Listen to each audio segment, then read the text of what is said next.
Bonjour à tous et bienvenue dans le Vercors. Aujourd'hui on est parti pour un gros tour qui va nous emmener du Vercors au Diois, passant par le Dévoluy et tout le retour par les Écrins. Ça va être splendide.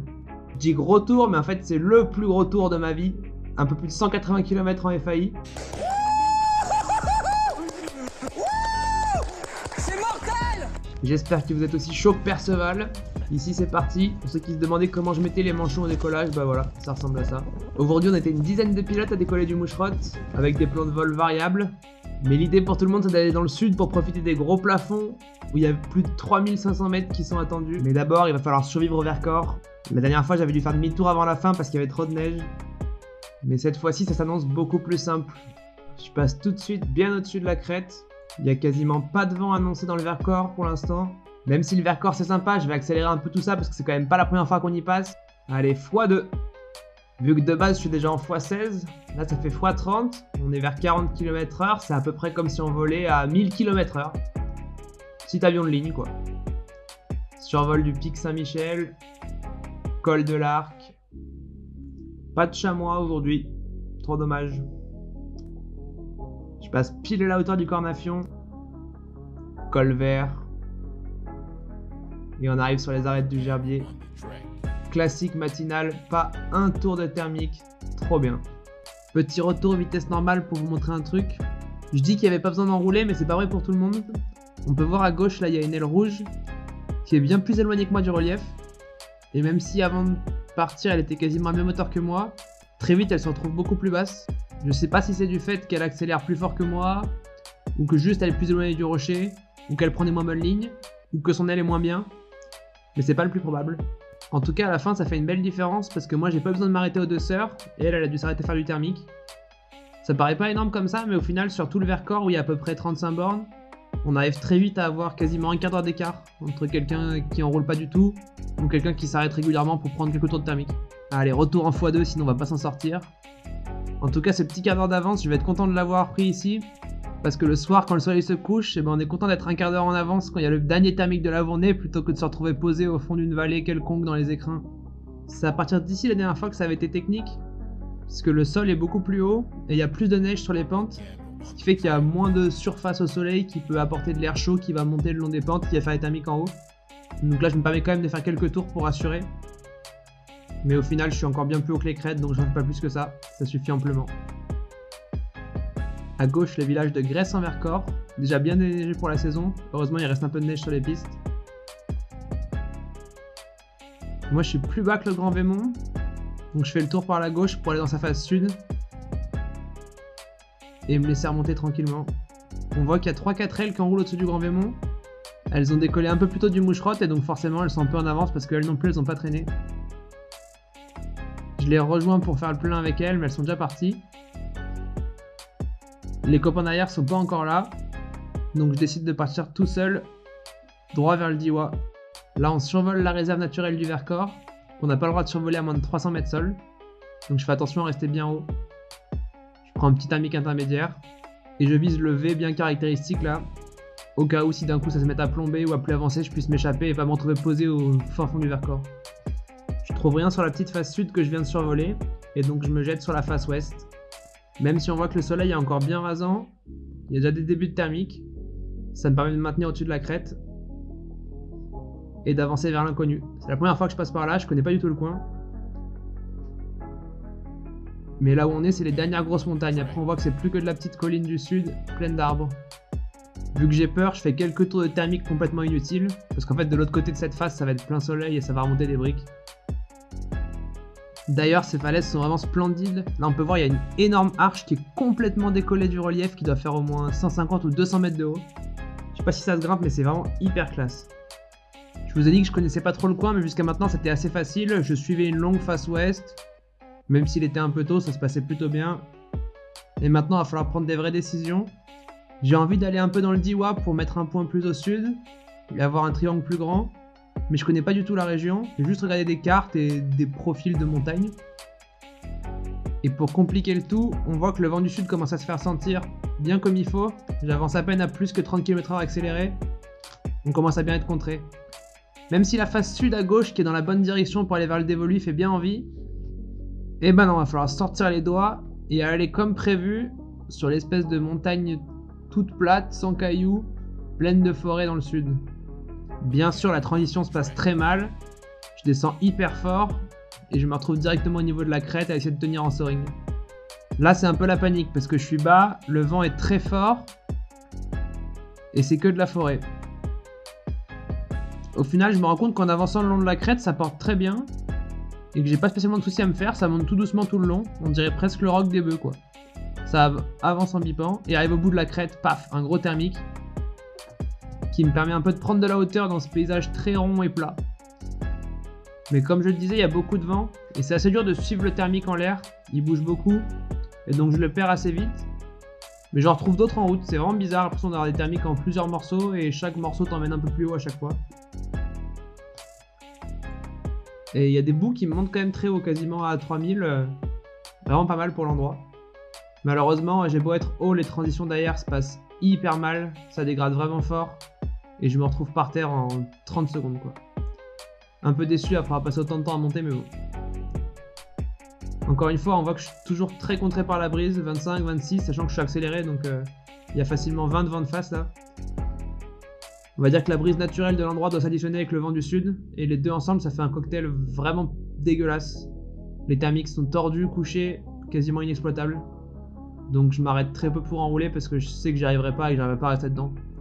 Et donc j'avance en essayant de trouver des meilleurs endroits. Là, je mise beaucoup d'espoir sur la falaise qui est de l'autre côté de la vallée. Je me dis qu'une fois que j'aurai traversé la route qui descend du col de Luz, peut-être la brise sera mieux axée et je pourrai plus profiter des thermiques. Et effectivement, en arrivant sur cette crête, je sens que ça porte bien mieux et que la brise est bien plus perpendiculaire au relief. Et au bout de la crête, je trouve même un super thermique qui me ressort bien haut. Meilleur thermique de la journée pour l'instant, pas loin de plus 5. Donc là, je suis vraiment content de mes choix d'avoir pas perdu de temps avant en m'arrêtant dans des petits thermiques nuls, alors qu'il y en avait un gros juste après qui vraiment me permet d'être très efficace. Ce serait encore plus efficace si je faisais pas toutes mes transitions à -3, mais bon. Maintenant que je suis sur les phases sud du dévolu, ça reprend fort. Pas besoin de s'arrêter pour enrouler, ça chemine tout le long de la crête, parfait. Là, je vois sur le live track que les copains qui sont pas allés dans le Diois et qui sont juste passés au-dessus du col de Luz arrivent eux aussi dans le dévolu au niveau du Grand Ferrand. Et qu'on est en train de monter au plaf ensemble à 5 km d'écart et que normalement on devrait pouvoir se rejoindre sur le pic de Bure. Et je me retrouve enfin super haut, trop agréable de passer la barre des 3000 comme ça. Après, comme d'habitude, les débuts de la transition se passent pas très bien, j'ai à peine avancé, j'étais perdu 500 mètres. Heureusement après ça se remet à planer plus normalement. Mais ça dure pas longtemps. Une fois sur la superbe face sud-ouest du pic de Bure qui est pleine de caillasses où normalement ça monte des briques, là je me fais vachement appuyer. Et même le cheminement se passe pas très bien, normalement ça monte des briques tout le long et là c'est vraiment moyen. Mais par contre une fois arrivé sur l'épaule sud, je suis pas déçu. Encore un plus 5 intégré qui me remonte fort. Et cette fois-ci ça n'arrête pas à 3005, je passe largement la barre des 4000 et j'arrive pile poil quand la barbule se crée. Incroyable, 4002 au-dessus du pic de Bure. Pour un fin mars c'est juste génial. Maintenant il faut aller tout là-bas au bout, vers le lac de Serpenson. On n'y est pas encore. Hein. Le vent de sud-est est toujours là et je suis encore bien contré. J'ai beau être accéléré à fond, ça avance pas si vite que ça.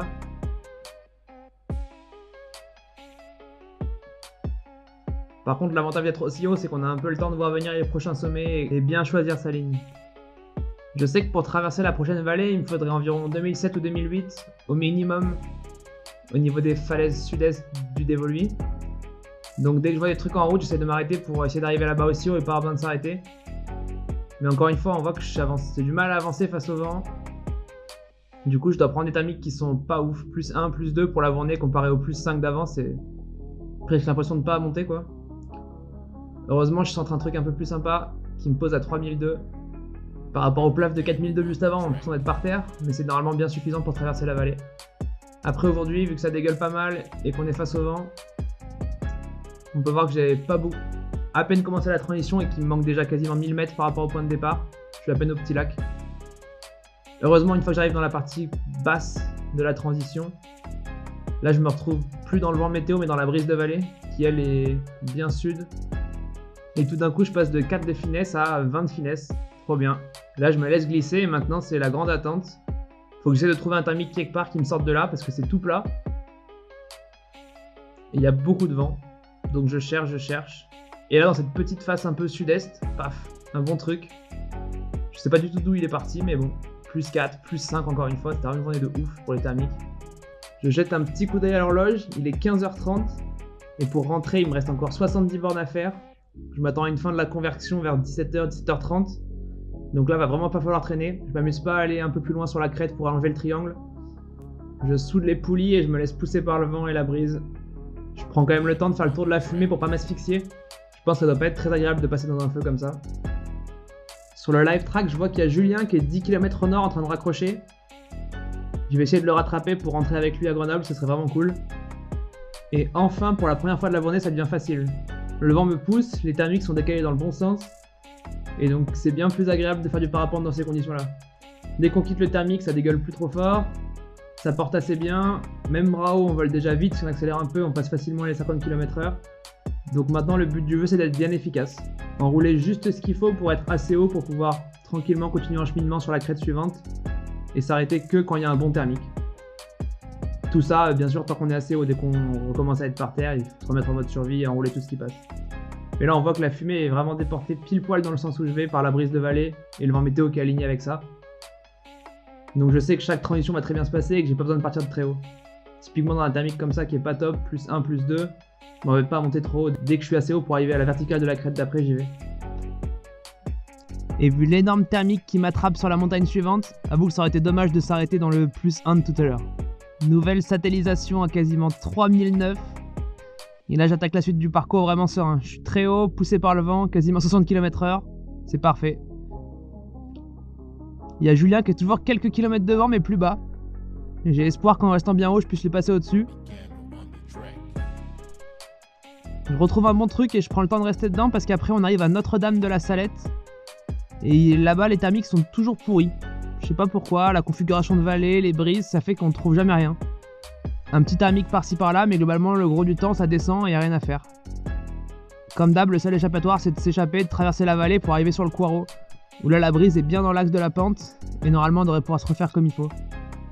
La façon standard de sortir, c'est d'aller s'appuyer sur l'épaule là qu'on voit à droite, qui ferme la vallée, sur laquelle la brise s'écrase.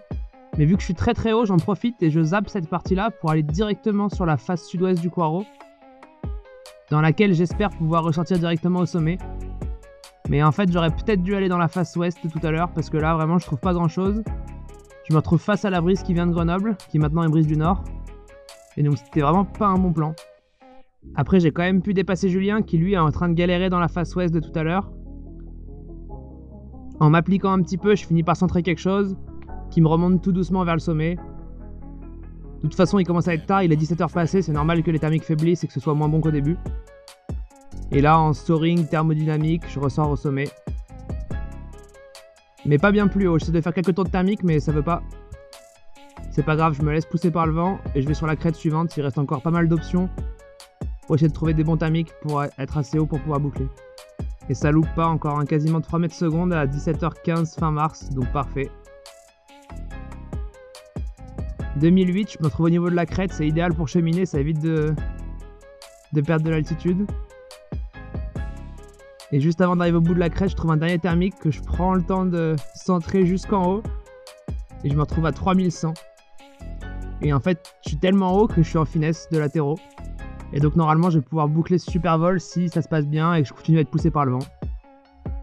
Si jamais je peux trouver un thermique au taille fer intermédiaire, je le prendrai pour être sûr de rentrer.